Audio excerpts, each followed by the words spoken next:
I think Penny Mordaunt has done uh, a talk, and I think as she's introduced the subject, I think I have to talk about it, and that's anti-Semitism.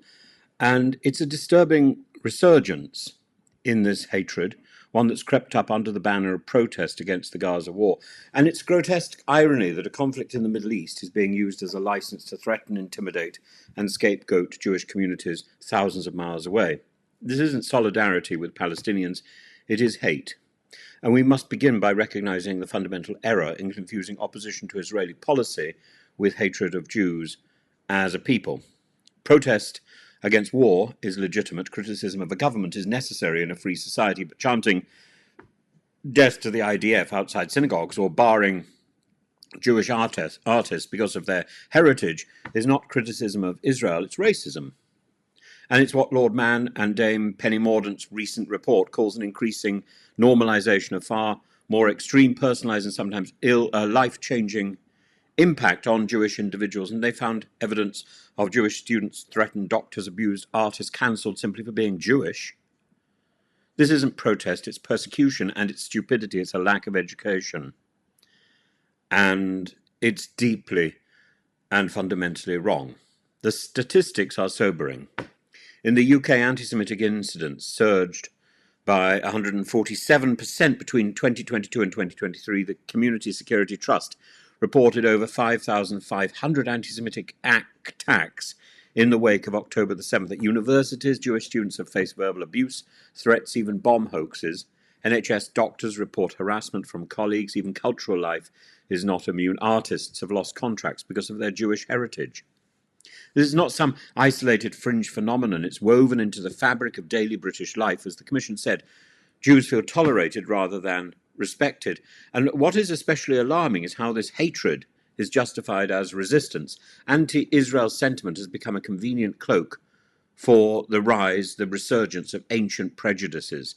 And anti-Jewish tropes are being taught, sometimes inadvertently, even in primary schools. Faith schools have been singled out for repeated stereotypes without critical challenge.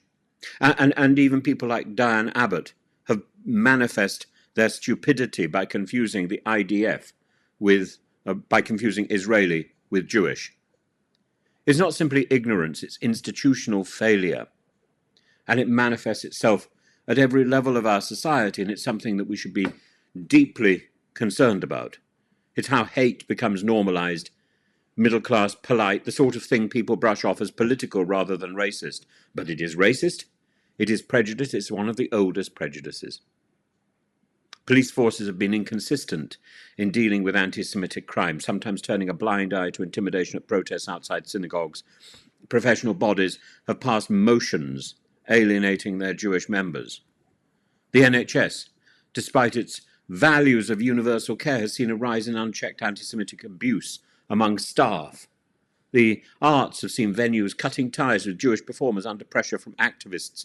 This is not just about individual bigotry, it's about institutional cowardice and neglect. It's not helped, of course, by Yvette Cooper's banning of the Palestinian terror organization, or so-called Palestinian terror organization. What is it? Anyway. Charles Kushner, recently appointed the US ambassador to France, visited the Memorial de la Shoah as his first official act, and he declared the memory of the Shoah demands vigilance. Fighting anti-Semitism will be at the heart of my mission. And whatever one thinks of Kushner's past or his politics, this statement is unimpeachable.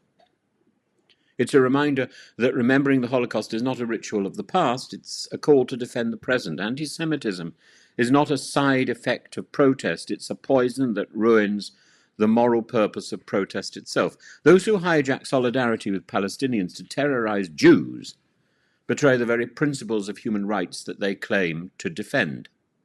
As Lord Mann and Dame Penny Mordaunt wrote, this is not only a Jewish problem, it's a problem for the whole of Britain. And if we allow one group to be threatened, we make everyone less free. The ethical imperative is simple.